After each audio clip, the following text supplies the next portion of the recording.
and most famous encounters by military personnel with a UFO occurred between December 26 and December 28, 1980, in Rendlesham Forest in the United Kingdom, near two air bases, RAF Bentwaters and RAF Woodbridge, which were at the time leased to the United States Air Force.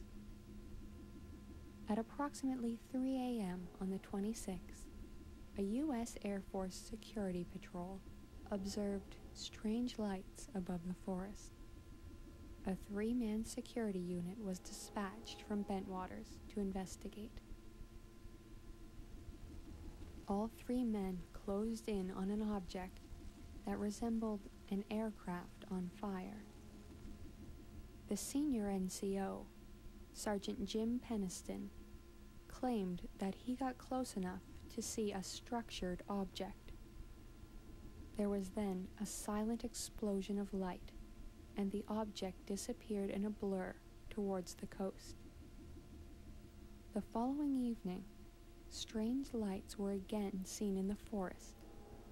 The deputy base commander, Lieutenant Colonel Charles Halt, took a squad out to investigate. What he saw that night continues to defy explanation. It appeared to be like an eye. That's the best way I can describe it. Had a dark center and appeared to be dripping something molten, as though it were something pouring from like steel from a crucible. The object came even closer. It moved through the trees, going horizontal, up and down a little bit as it went. We were really in awe at this time. So we tried to get closer. We moved toward the object itself. The object receded out into the field. We watched it there in the field for a few minutes, and then it very silently exploded and broke into, I believe it was 5 white spheres, small spheres, and they just disappeared. While we're standing there in awe, one of the party members looks up and says, "Look in the sky." We looked up, and there to the north were several objects, 3 objects that were elliptical, and they had multi-colors. They were moving at high speed, at sharp angular movements, as though they were doing a grid search or something. I really can't say what for sure, but they were moving about quite rapidly. We noticed to the south there were several objects there. One particular one approached us at very, very high speed, probably 3,000 to 4,000 feet high, maybe a little more, stopped almost directly overhead and sent a beam down to our feet. The interesting thing about the beam was the beam didn't radiate out. It was a steady beam, about 10, 12 inches in diameter, not like a flashlight beam that spreads out as it goes. So it obviously wasn't a normal light beam, something more like a laser. And we stood there in awe, quite concerned. But, was it signaling us, warning us, trying to injure us? We really weren't sure what it was trying to do, but we were really concerned at that point. And just as suddenly as it appeared, it disappeared. Rendlesham is Britain's best-known UFO incident. Arguably, it's one of the world's most important UFO cases.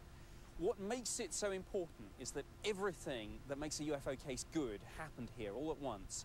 Firstly, you had an incident which happened over a series of different nights, so it's not just a one-off. Secondly, the witnesses, most of them were military, so you've got trained observers.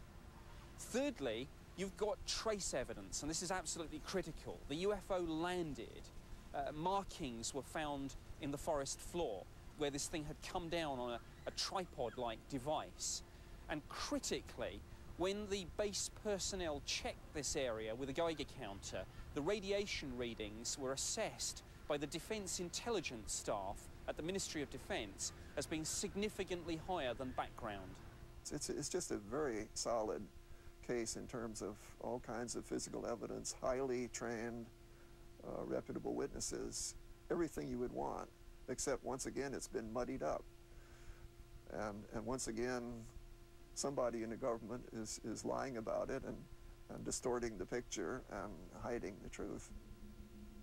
In the quarter century since the Rendlesham case occurred, Charles Halt, who retired from the U.S. Air Force as a colonel, has come to the same conclusion, that there is much more to this case than meets the eye. Several years later, I started running into people that were involved that I didn't realize were on the edge or had picked up bits and pieces from here.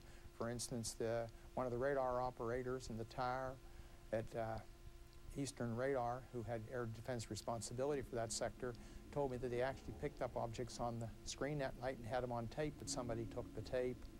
Then a couple of the young troops came forward and said, you know, after the incident, the 3 people that were involved that went out and approached the craft were taken into a room and pumped full of drugs and given, hypnotized and debriefed, so to speak. And then I found out a mysterious C-141 landed soon thereafter with an unusual crew and all sorts of things. The aftermath was quite interesting. It's very obvious there was a great deal more interest than was ever publicly or openly admitted to anybody, including the senior officers on the base. To this day, no one knows for sure what happened in Rendlesham Forest between December 26th and December 28th, 1980. But one thing seems certain. Whatever these Air Force personnel saw on those nights was something more mysterious and perhaps otherworldly than the government would like us, and even them, to believe.